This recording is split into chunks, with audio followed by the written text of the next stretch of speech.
আমরা সমন্বয়কদের সাথে বসেছি, তাদের কাছ থেকে মূলত একটা রূপরেখা নিয়েছি, সামনের দিকে আমরা কিভাবে চলবো। এই রূপরেখাটা আমরা নোট নিয়েছি, এটা আমরা বাস্তবায়ন করার জন্য একটা রূপরেখা তৈরি করবো আগামী 10 দিনের মধ্যে। পাশাপাশি হচ্ছে আমরা নির্বাহী কমিটি করব আগামী কয়েকদিনের মধ্যে, কয়েকটা সেল করব, আর হচ্ছে গিয়ে এই যে একটা অর্গানাইজিং বডি করব। পাশাপাশি 1.5 মাসের মধ্যে আমরা হচ্ছে আমাদের যেই কেন্দ্রীয় কমিটিটা এটা পূর্ণাঙ্গ করব বলে আমরা একটা সিদ্ধান্ত নিয়েছি।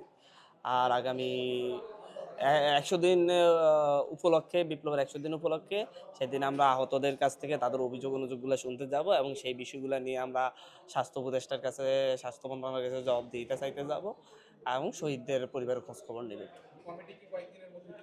কমিটি হচ্ছে 1.5 মাসের মধ্যে পূর্ণাঙ্গ কমিটি হবে, আর 2-3 দিনের মধ্যে নির্বাহী কমিটি হবে, 5-7 দিনের মধ্যে অর্গানাইজিং বডি এবং কয়েকটি সেল হবে। এগুলো কাজ সেলের সাথে সাথে ভাগ করে দেওয়া হবে। নির্বাহী কমিটি তো সিদ্ধান্ত গ্রহণ প্রক্রিয়ার অংশ।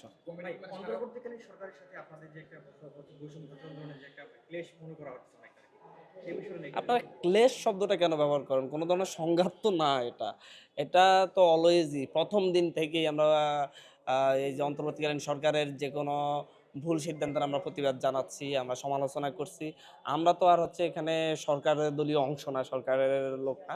আমরা হচ্ছে দেশের স্বার্থে, দেশের মানুষের স্বার্থে যখন মনে হয় যে উপদেষ্টা পরিষদ যে সিদ্ধান্ত নিয়েছে সেটা সঠিক সিদ্ধান্ত হয়নি, তখন আমরা এটা সমালোচনা করি। এটার ক্ষেত্রে আমরা আমাদের কনসার্নগুলো জানাই।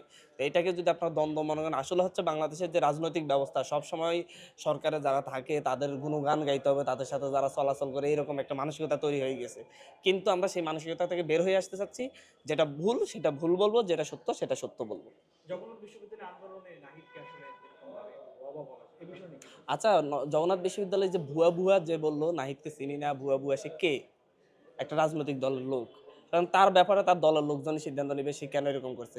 জাহাঙ্গীরনগর জগন্নাথ বিশ্ববিদ্যালয়ের স্টুডেন্টরা অলরেডি এই ব্যাপারটা ক্লিয়ার করেছে। তারা বলেছে তারা আগ থেকেই এরকম স্লোগান দিচ্ছিল। কিন্তু হচ্ছে তখন নাহিদ ইসলাম ভাই আসার সাথে সাথে একটা রাজনৈতিক দলের ছেলে ইয়েটা নিয়ে, মাইকটা নিয়ে সে এরকম একটা পরিবেশ তৈরি করেছে, তারা এর জন্য দুঃখ প্রকাশ করছে অলরেডি।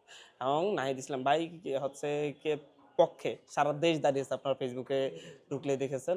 নাহিদ ইসলাম ভাই এই বিপ্লবের প্রতীক, এই বিপ্লবী নাহিদ ইসলাম, নাহিদ ইসলামী 24-এর বাংলাদেশ। আচ্ছা ভাই, আমার একটা প্রশ্ন ছিল, সেটা হচ্ছে নতুন করে যে উপদেষ্টা হয়েছে 3 জন, তার মধ্যে 2জনকে নিয়ে কিন্তু বিতর্ক শুরু হয়েছে। অনেকে বলছেন যে আওয়ামী লীগকে পুনর্বাসন করার জন্য এই সরকার আবার কাজ করছে, এই বিষয়ে কি বলবেন? না, আমাদের কাছে এখানে বিতর্কিত একজনকেই মনে হয়েছে, শেখ বশিরকে নিয়ে আমাদের কোনো বিতর্ক নেই। আমরা দেখেছি ওনাদের ব্যাকগ্রাউন্ড চেক করেছি, উনি সবসময় সরকার বিরোধী লোক ছিলেন এবং সবসময় হচ্ছে সৎ একজন ব্যবসায়ী ছিলেন। উনি ইনশাল্লাহ বাণিজ্য মন্ত্রণালয় খুব ভালো করে বলে আশাবাদী। ফারুকী সাহেবকে নিয়ে আমাদেরও বিতর্ক আছে, আমাদেরও কনসার্ন আছে, আমরা সেটা জানিয়েছি। আমরা দেখি সরকার কী রকম ব্যবস্থা নিচ্ছে। ভাই বলা হচ্ছে যে জেলা ভিত্তিক উত্তরবঙ্গকে মাইনাস করা হচ্ছে, কিন্তু সবসময় বৈষম্য করা হচ্ছে। আন্দোলন তো ওই সময় বিরোধী ছিল। দেখেন, কোটা ভিত্তিক তো কোনো উপদেষ্টা পরিষদ হয় না। এখন হচ্ছে যে যোগ্যদেরকে নিয়ে আসার চেষ্টা করা হচ্ছে। সেটা যদি কোনো একটা বিভাগে হয়ে যায় সবাই, সেক্ষেত্রে কোনো কারণ নেই। তবে হচ্ছে আমরা এই ক্ষেত্রে বিভাগ ভিত্তিক, অঞ্চল ভিত্তিক কোনো বৈষম্যের কথা বলি না। কোটা ভিত্তিক কোনো উপদেষ্টা পরিষদের কথা আমরা বলি না।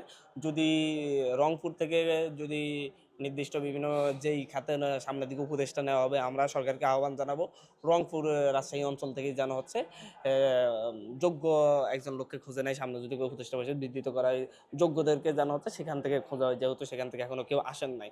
তবে যোগ্য লোকই আসতে হবে, সেটা এলাকা ভিত্তিক হোক আর যেখান থেকে হোক।